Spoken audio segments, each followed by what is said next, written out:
What's up, guys? This is Alex, aka Fluka, here with my team builder for week 3 against the Nottingham Forest Curse and Word. And as always, you can see my team on the left, her team on the right. Their team is Weavile, Raikou, Tornadus, Virizion, Mew, Flygon, Comfey, Tentacruel, Mega Aggron, Dunsparce, and Ditto. Now, the thing to note there is that, as always, I've arranged the tiers by speed. And you see Tentacruel down there? That's the lowest thing on the list that is not above base 100.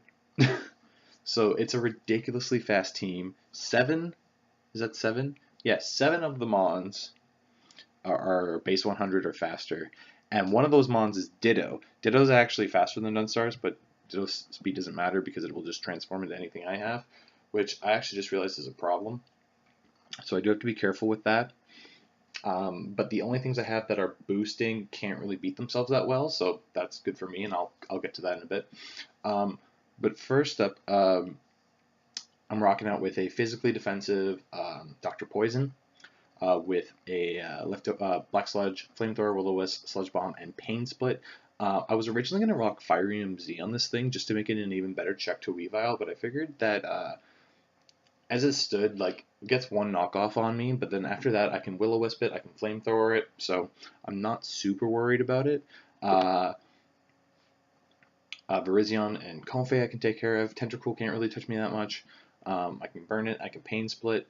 It really matches up against a lot of his physical, their physical mons, because it's really just Weavile and Flygon and Mega Aggron.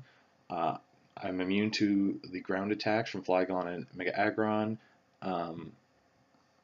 Mega Aggron is Steel type, just pure Steel type, so Flamethrower hits it super effectively, and Weavile can't really touch me. I can Flamethrower it, I can Will-O-Wisp it, I can Pain Split.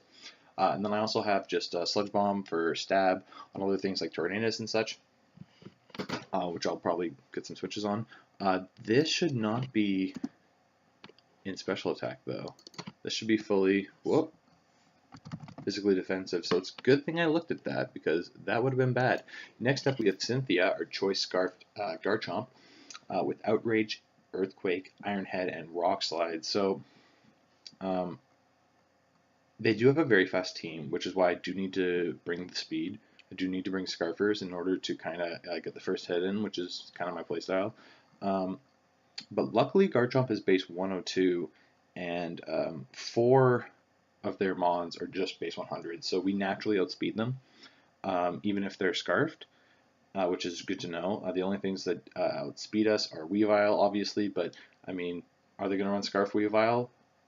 They could, but I don't think it would be the most effective thing to bring, because, you know, like, yes, Garchomp is 4 times weak to Ice, but then I can just go into Diancie. I'm going to take a knockoff and Moonblast you, or you're going to have to switch out and somebody's going to have to take a Moonblast, you know, which nothing on their team really wants to take like a Mega Aggron can, but if I can predict that, I can do a lot of damage to that, and Tentacruel doesn't want to take it either, especially since I have Earth Power, so I can kind of take advantage of that. I'm rocking with the Outrage just to get off massive damage. I want to kill things like Weavile and Flygon, just make sure that no matter what comes out, I can take care of it. Once I get rid of Mega Aggron, this thing can really shine. Earthquake is for Mega Aggron, for when I predict it to come in. It also hits Raikou, obviously, would like Oko it. I have the Iron Head because not only can I get the flinches, but it also allows me to hit Comfey, which otherwise can stop me. It's also not a bad answer for Tornadus. And then I also have Rock Slide. It can hit Weavile, it can hit Tornadus, all that fun stuff. Even if like a physical defensive Mew doesn't really want to take an Outrage from this thing, this is the only thing that Ditto can kind of come in on and really, really screw it up. None of my other Mons can really beat themselves that well, I don't think, personally.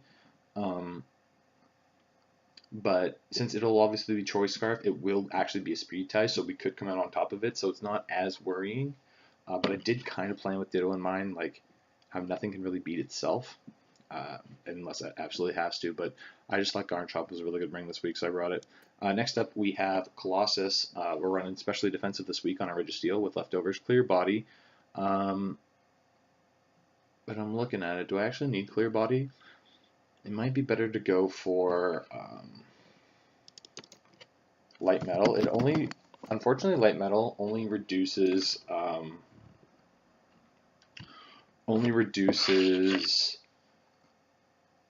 the low kick damage by 20 points, so it goes from base 120 to base 100, but it is still a base 100 move on Registeel.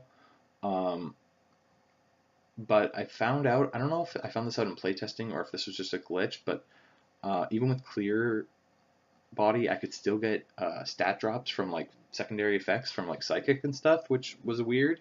I thought clear body prevented that kind of stuff, but maybe I'm wrong. So we'll just rock out with light metal. Anyway, this is my rocker this week because they do have the Weavile and the Tornadus, which are big threats, and they're 4 times weak to rock, so you got to bring rocks. I'm also rocking out with Ironhead and Ice Punch. It allows me to hit a lot of his team really well. I can hit the Weavile, the Tornadus, the Virizion, the Flygon, the Comfey, and then for everything else that I don't hit super effectively, I have Seismic Toss. Seismic Toss is actually probably the best thing I could rock on this thing for Mega Aggron because its defense is so naturally bulky. Like I had it last season, and it's ridiculous. So just being able to get a set amount of damage off is good. And Aggron's health is really low, so I don't think a substitute set could live a Seismic Toss no matter what. I'm pretty sure. I could be wrong with that. But its special defense, it resists a lot of their special attackers. It resists Raikou, Tornadus. Oh, I didn't mention that Tornadus could be physical with Dr. Poison, but I do resist, or I don't resist flying, but it's not going to do a lot. And its coverage moves like Superpower, I do resist. But a special Tornadus, I resist flying. Virizion, I resist grass, but not fighting, so that's one kind of glaring weakness. But especially offensive Mew actually could still be packing Flamethrower, but it would have to be packing moves specifically for me. Resist Comfey, resist Tentacruel. So this is a good special choice this week. And I always need to bring a rocker, but I think I need to start bringing defensive Garchomp with rocks because I don't want to be too predictable with it. You can see I have a couple sets here that are a little less predictable because I don't want to lock myself into one way of thinking early in the season, which I kind of do. That's why I try to stay away from things like Weavile and Sock this season because I always use them in the same way. I wanted to try and get things that I don't know that well that I have to experiment with. So next up, for the first time, we're bringing Thor, our Manectric, rocking out with Thunderbolt, Volt Switch, Flamethrower, and Ice Power, and Life Orb. I originally had Choice Specs on this Pokemon, but I decided I want to run Dual Scarf this week because their team is so fast. I thought I could pull Dual Scarfs and kind of get one up on them and surprise them. So I changed this to Life Orb because I didn't want to have 3 Choice Mons on one team. I thought that was a little too... I'd have to be super offensive with it, maybe a little more offensive than I'm used to. So I just switched it up for Life Orb. I'm running Lightning Rod because it kind of shuts down Raikou.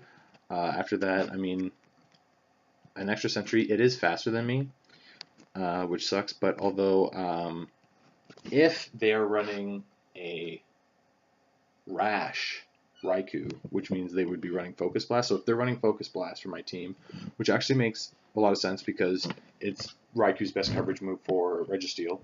If they're running a Rash Nature, they have to, if they're running Focus Blast, they have to run in a Rash Nature, which means we will outspeed them, and we can Volt Switch out of there and switch into the appropriate Mon to take the hit, which is worth noting. It's a pretty standard set. Flamethrower hits the Weavile. I got Thunderbolt for the Tornadus. Virizion gets hit by the HP Ice. Flygon gets hit by HP Ice. Tentacruel's not going to want to lift Thunderbolts. Comfey's not going to want to lift Thunderbolts. So this is a nice special attacker to bring this week. Kind of something I haven't brought before to maybe catch them off guard. Next up, we have not a heat set, but an interesting set. We're running Psychinium Z on our Slowbro with Trick Room, Blizzard, Fire Blast, and Size Shock. So for those of you that don't know, Z Trick Room boosts your accuracy by 1%, or by 1 level. So with that, Fire Blast becomes a guaranteed hit, and unfortunately, because Blizzard is stupid at 70%, it only becomes an 85% hit, but 85% ain't bad. It's not the worst move in the world. it would be better. It would be smarter to run Ice Beam for the guaranteed hit, but I thought I'd go kind of, take advantage of the fact that I have the accuracy boost. So because their team is so fast, if I can wear down their team a bit, I can switch this thing in at the end, go for a Z Trick Room. I can live at least one hit just on my natural bulk, and then I'll be slower than everything, and I can just start firing off these over 100 base moves. Psyshock is the weakest move on this team, and I'm rocking Psyshock specifically for Tentacruel. Everything else on their team does not want to take a Blizzard or a Fire Blast, even though they're not stab. But again, like I said, if I can wear them down, and this is a reason I needed to bring rocks this week, if I can wear them down, base 100 special attack is nothing to sneeze at. I can start getting some massive chunks out of these mons, and I'm bulky enough to live hits, so I can take advantage of the Trick Room. But this is definitely a late game play. I did have a practice match against HBK, and I played it way too early, and I kind of screwed myself out of the win. But next up, we have Buzzinator. This is, like I said, we were running dual scarves. This is our second scarfer, rocking with Superpower, Poison Jab, Earthquake, and Ice Punch. Pretty standard set. With enough speed, we can outspeed anything on his team that's not her team that's not scarfed. So we can outspeed Weavile at base 194. And again, if I can, because I get to run Adamant Nature with this thing, which is really nice. So as you can see, I have 210 attack. So no matter what, this thing is going to, nothing can switch into this thing. As long as I make the right prediction, nothing can switch into this thing. I can just hit an attack and two-shot something. And then once I've done that, I get the Beast Boost. I would run Hammer Arm instead of Superpower because then my Beast Boost isn't super useful, and I do get the defense drop. We do have a ridiculously beefy natural bulk though.